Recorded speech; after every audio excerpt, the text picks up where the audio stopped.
Hello, everyone. Welcome um, to my presentation on Manulife Insurance. My name is Delene Grant, and just a review here.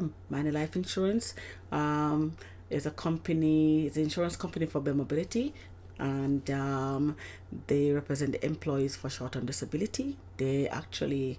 They're not helping us really. They're in favor for Bell.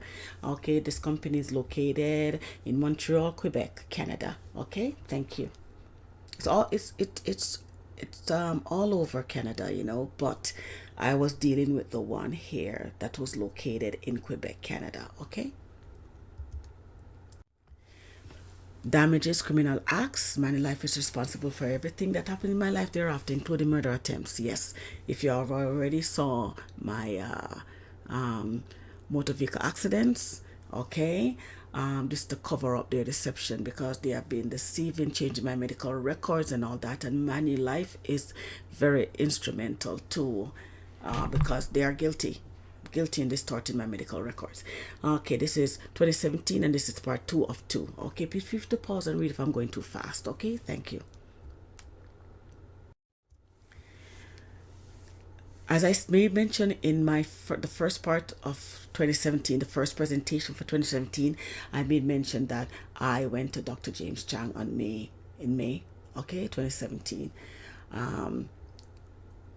He recorded, okay, right hand still hurting, that's it here, and 2, as you can see, he said right wrist is still swollen.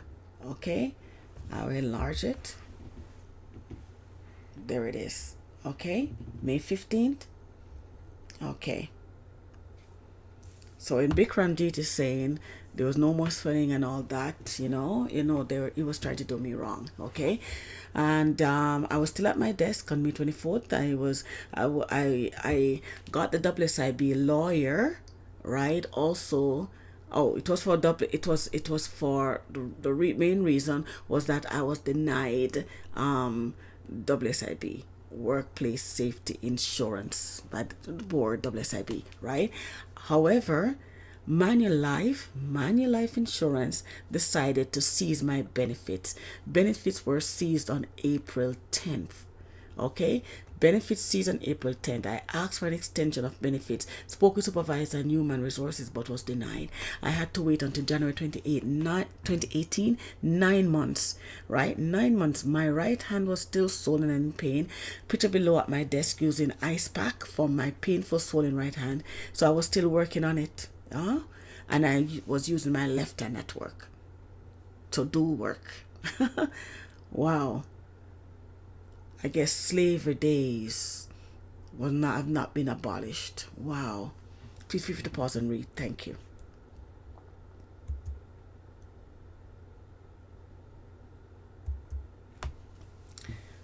Here is the ice pack. Anyone know this ice pack with the igloo on it? Showing igloo, ice, so not lying. Okay, May 24th. Thank you.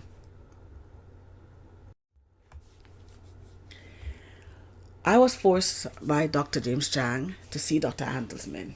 Okay, I wanted to see another specialist, but Dr. James Chang said that Dr. Handelsman is still my specialist for the year, so I have to return to him. I didn't want to return to Dr. Handelsman because Dr. Handelsman sent me back to use my left hand.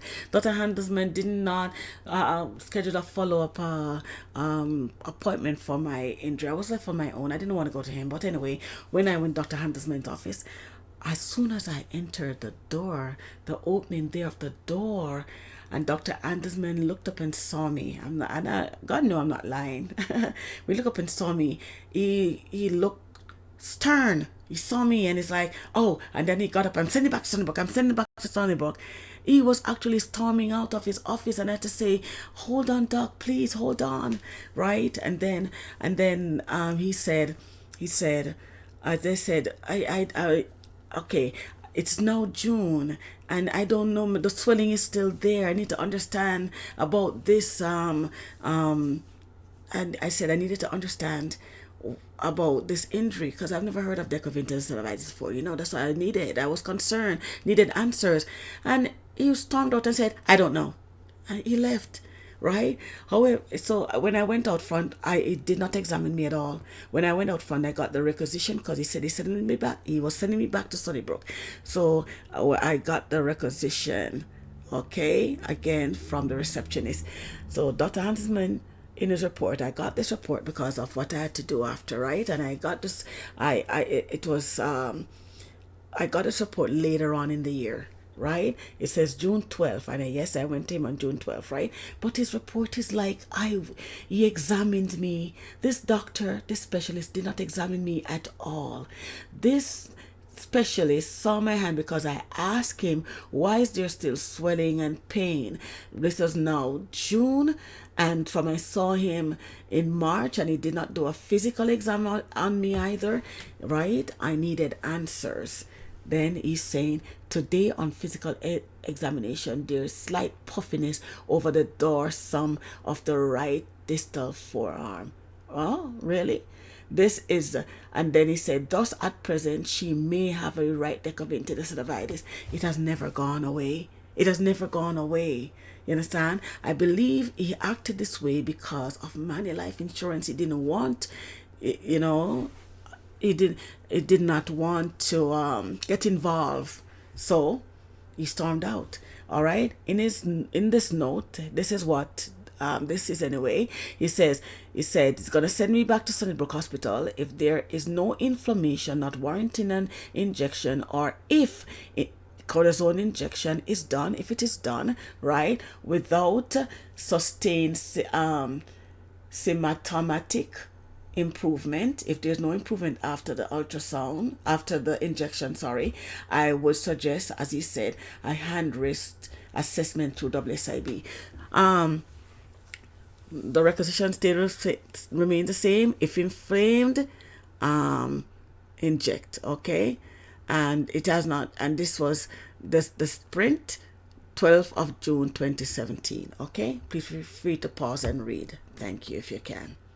But as I said, I was not examined on June 12th by this doctor, and he has so many notes, so many notes. Wow. Okay. As you can see, new date, June 6th, June 12th, 2017, and if inflamed, inject, okay? I saw a different radiologist who was Monique Christakis. Okay, ultrasound was done on I went for the appointment on 26th of July 2017. I went to get the cortisone injection. Okay, if he said so, then you know. However, the cortisone injection still reveal, as it says here, that I still have decavin tenosynovitis. Can you see that here? Keeping with decavin tenosynovitis. No fluid. All right, I still have decavin tenosynovitis, but there was no fluid. Yet this radiologist told me that she was still going to inject me with the cortisone injection. Now, the first radiologist in February did not inject me with the cortisone injection. However, she explained why. I am not a dumb person. I have understanding. If somebody explains some things to me and it's clear, I will remember. And she explained to me. And also the requisition says if there's inflammation, if there is, and as per the radiologist in February, she stated there was no fluid. It meant inflammation meant fluid. She said that the cortisone injection needs fluid to be injected for her to inject me with cortisone injection, right? Anyway, this doctor decided that she was going to inject me, although there was no fluid. There's supposed to be fluid for me to get the injection. So I asked her why. If there is no fluid, why? She said Dr. Handelsman told her to inject me on that day. I should still get the injection. So in other words, in my opinion, either which way, whether there's fluid or not, she should override the requisition, then this is my opinion, she should override the requisition and inject me with the fluid, inject me with the injection, although there was no fluid. I hope you're understanding me here. To me, are they trying to hurt me? To me, if there's no fluid, they'll be causing more hurt to me. You understand? They have no regards for my health. Imagine there was no fluid and the requisition said, if there is fluid, inject. If there's inflammation, inject. That is it. There was no inflammation, meaning there's no fluid, so I should not get the injection. And then I said, with Dr. Andersman saying that I should get it, there was no medical reason for me to get it. So I told her no. I said no. So I said, then I started asking her about additional information on my wrist, on my hand and stuff, and she did not know. So I asked her for an MRI, and then she said I should ask my doctor. So here she made matters worse for me with Manulife by saying the patient was offered an injection. She should not have offered me the injection. She should not. Into the first extensor compartment, but refused. Yeah, I refused, but she should not have asked me for me to refuse her, right? She said, until further investigations of the risk are performed. Yeah, I did tell her, why not do an MRI? One more thing I forgot to mention, that after I saw Dr. Handelsman on June 6, 2017, on June 12th, 2017, and you will see, I've already pointed that out to you, in one of my other presentation, that I actually had to go to another clinic, Great Lakes Medical, on that same day because I did not get any answers from Dr. Handelsman, right? I went to it and I had proof. You have seen it already. Okay, please feel free to pause and read. Okay, thank you. Refused by the medical system and WSIB by mobility, ignore my injury, I was placed back full-time in my regular position, okay? Okay, this was when I just brought this forward, although it's regarding Manulife. I was rejected by WSIB. I was denied a second time, okay? Denied a second time because of Bell and because of the medical system, including Manulife, okay? Please feel free to pause and read. We'll get to that. And when we get to Workplace Safety and Insurance Board, I have a presentation on them also, okay? Please feel free to pause and read if you wish to do so now. Thanks.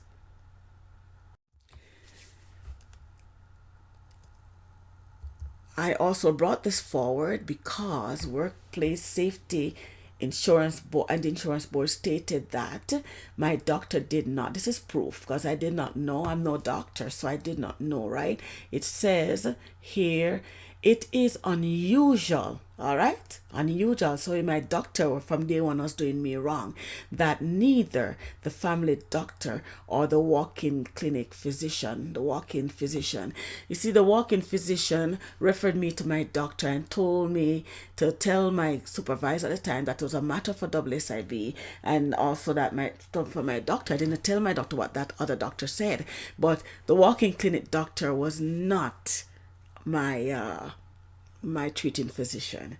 You understand? I give Great Lakes, I'll say thanks to Great Lakes, you know, they had enough evidences anyway on my injury, right? But my doctor should be doing all this, right? So it says none of these physicians, right, provided a Form 8 to the WSIB as they are mandated by legislation, right? And also that the employer, I will get to this part. I will get to this part here, okay, in my other presentation. But again, just to show you all the system working together, the Form 8, all right, supposed to be provided, all right? Please feel free to pause and read. I will deal with it over on the WSIB presentation, okay? Here, September 16th, I went back to Great Lakes. Great Lakes is a walking clinic. My doctor have to make an appointment, and sometimes when you make an appointment, the appointment is like into like a week or 2 weeks. So I needed immediate attention. So I went to Great Lakes Medical on September 16th, and then the doctor stated that I should see a physiatrist. Hope I'm pronouncing that right? I should tell my doctor to refer me, right? So I went to Dr. James Chang's office, eventually got an appointment, and I went, and Dr. James Chang did not refer me to the physiatrist as required by the walk-in clinic.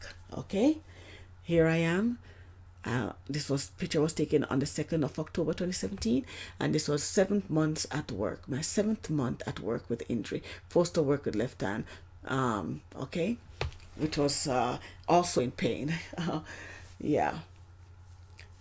Oh, my right hand is still in pain, and then my left hand became painful too. Here, Great Lakes Medical again, in pain.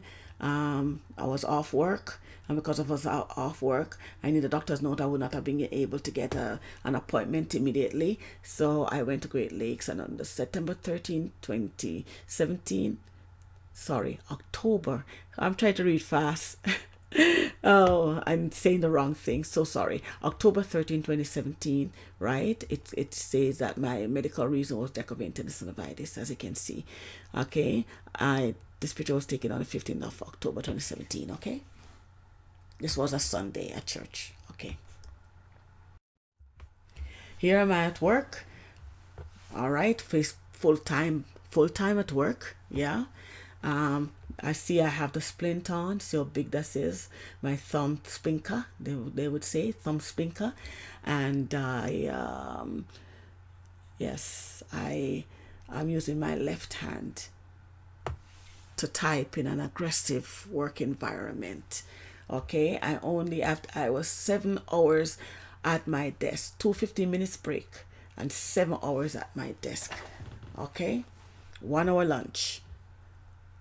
I'm at work, and just letting you know that I only had 2 15 minutes break, and I work from 8:30 to 5 o'clock. Okay, 7.5 hours at work.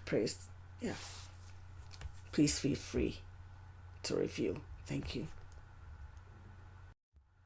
Off work again, effective October 25th, 2017. Both hands were now in pain. Ceased using right hand. Effective September 7th, 2016. Still swollen and in pain. I've not used my right hand at all since I was told don't use it in 2017. On September 7th, 2016. Okay.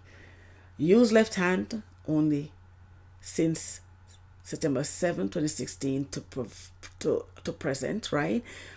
So I've been using left hand over a year, compensating for the right hand. So now it is in pain, especially I was placed again in that aggressive environment, okay? On the 26th of October, right? This note, as you can see here, I just let you know that it was backdated because I was off work again on the 25th of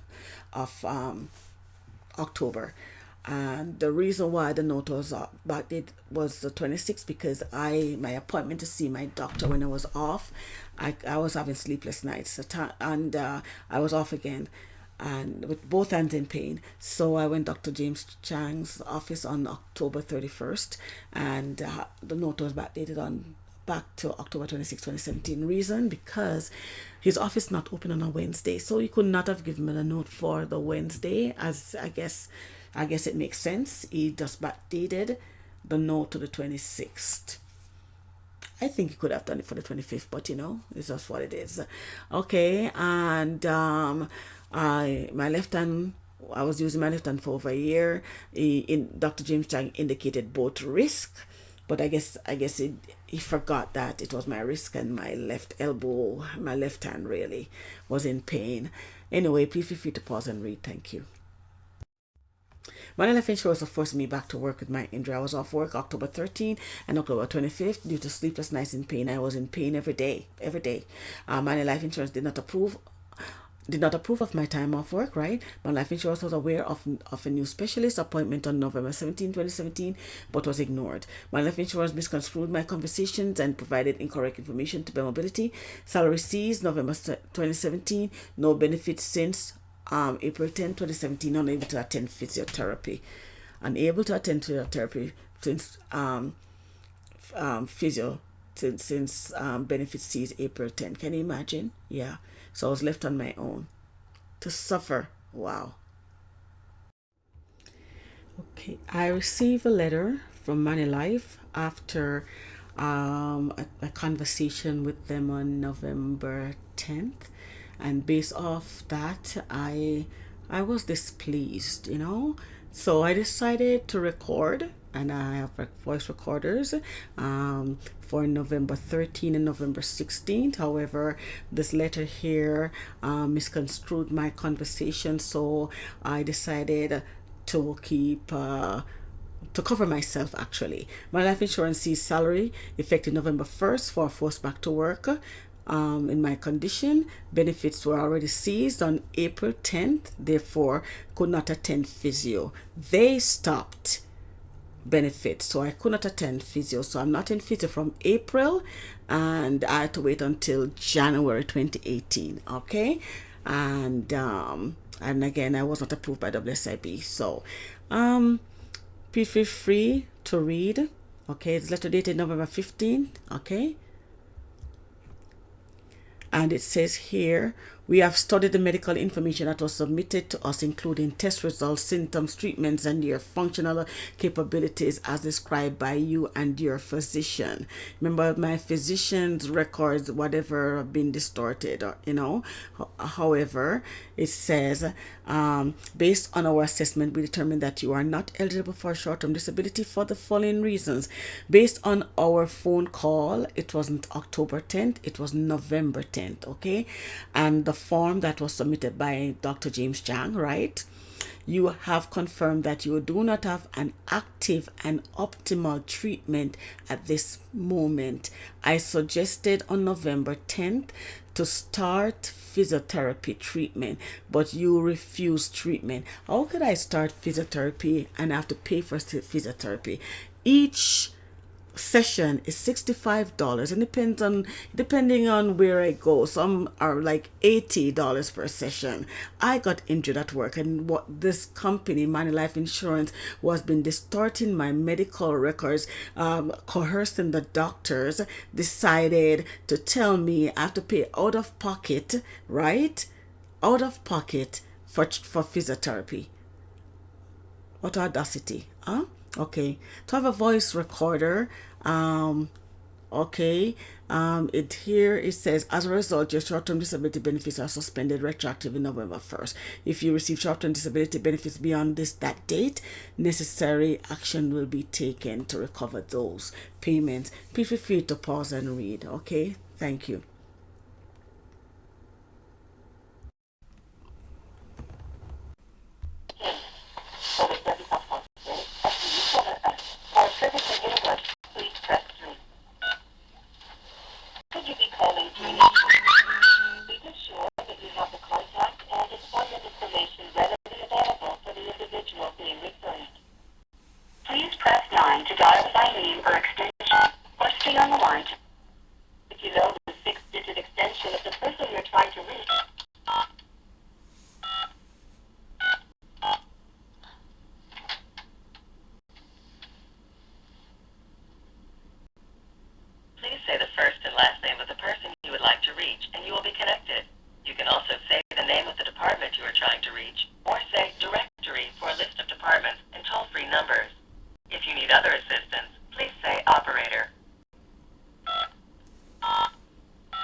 Friday. Yeah. So I'm just wondering if you had received it.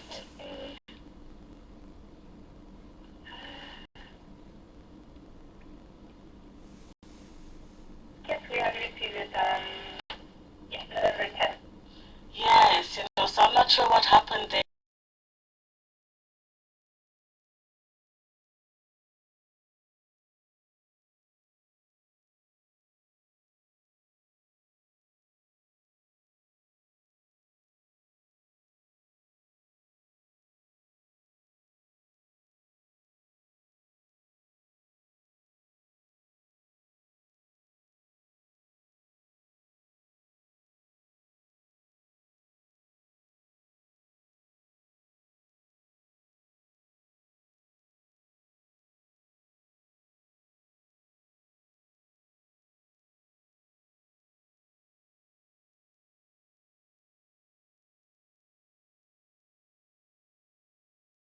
and then I'm seeing a specialist. The specialist is on Friday, right? So they did call me also on Friday to confirm that it was next Friday.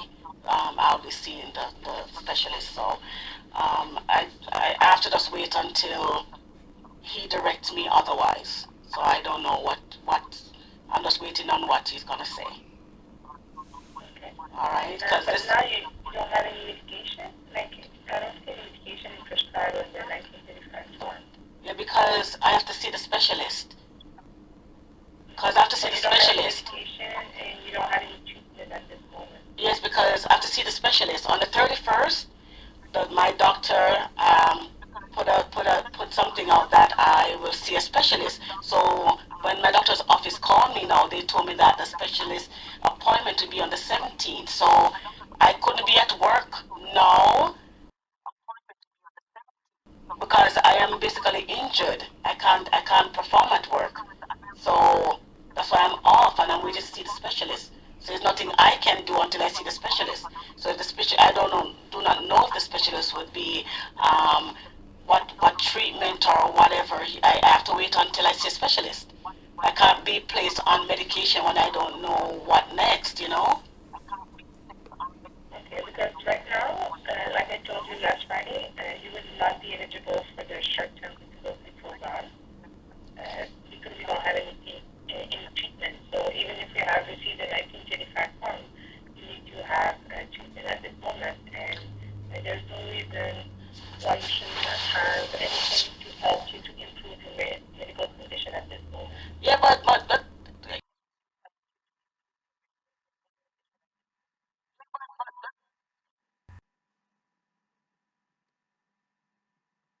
End of part two. In other words, I'm saying, November pardon? November 16, 2017, another conversation with Manulife representative. And at this moment, we don't have any proof.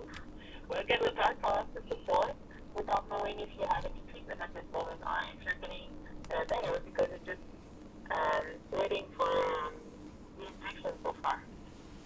You're waiting for the injection? Okay. So I should take it then that I will not be getting any pay at all for this paycheck. That's what you're saying. Exactly. Okay. All right. I'm not in agreement, but you know what? I guess that's the policy, and maybe that's a new policy because uh, I didn't think. But it's not a new policy. Even though I have talked to Kim and Jerry that she was their case manager at the time, and she was also requesting for medical information and for treatment.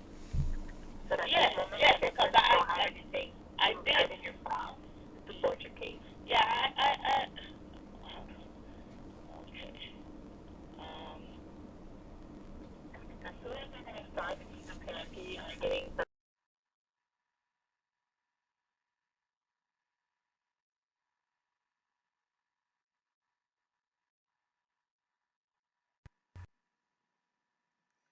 In Manulife misconstrued my report and sent a lie to Bell Mobility. Okay. As you realize from my previous slide, that Manulife Insurance um, didn't want to wait at all. They were really anxious in taking away my salary. They already took away benefits in April, so they were really anxious to ensure that they would not support me in the short-term disability regarding my injury. Right? They're saying I must be on medication, on treatment, and all that. However, I told them I'm seeing Dr. Silverberg. No, they still went ahead to stop my salary. Okay, so I saw Dr. Silverberg on November 17th, as you can see here, right? He did listen. Dr. Silverberg took time out to listen and he examined me. So he was thorough. As I said, there are still good specialists around, there's still good doctors around. We just have to find them. Okay. I'm not gonna say everyone. It's just that the ones I came across, they did me wrong. What the, you know, with the exception of a few, as like for example, Dr. Silverberg. Dr. Silverberg was thorough, and he made when during examination, he said, as he recorded here, there was stress pain at 90 degrees of abduction of the left shoulder and tenderness of the left lateral epicondyle. Hope I'm pronouncing that right. And then he also said the patient has post-traumatic right wrist decurvain tenosynovitis as the result of vigorous repetitive use of the right hand at her job between May and September 2016 and again in October 2017. And Dr.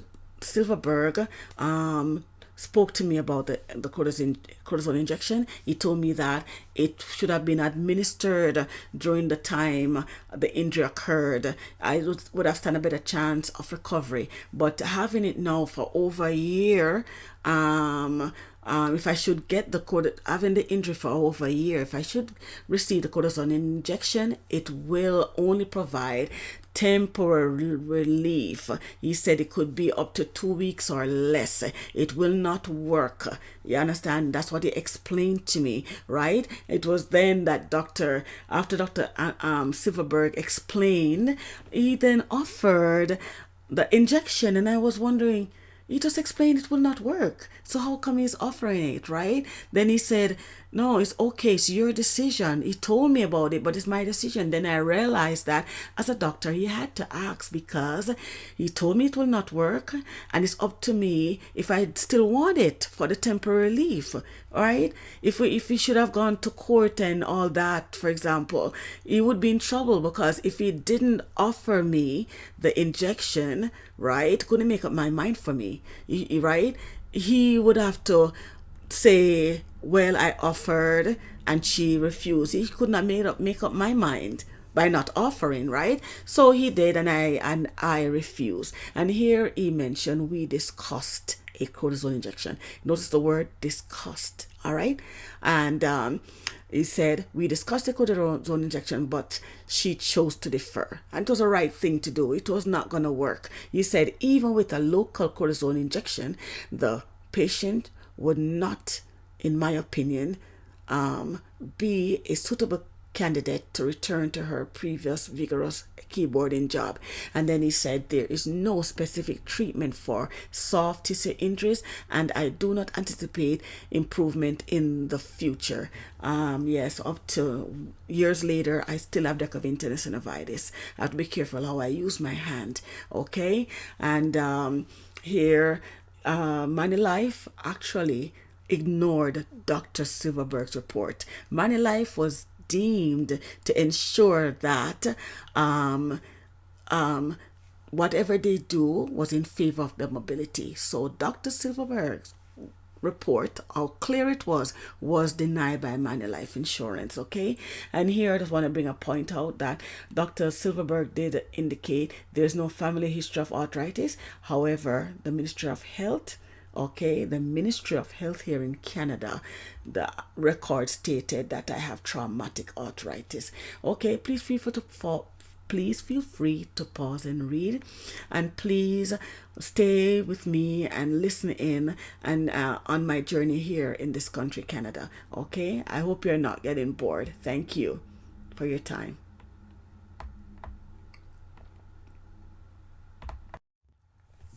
So I provided updates to WSIB lawyer and all that of what was going on with the medical doctors and physiotherapists and Manulife Insurance. And he actually told me that he did not want to be involved in the medical system at all. You understand? And Manulife was misconstruing my report, giving false report to mobility. I know our conversation, I do not know if it's a language barrier between French and English, I don't know. But the thing is, I told the lawyer that I would no longer wish to converse with Manulife Insurance. Therefore, you agreed to respond to the entity on my behalf, okay? My benefits were reinstated in January 2018. So I'll go over to the January 18 presentation. Okay, please feel free to bear with me, please. Feel free to accompany me there, okay? Thank you. All right.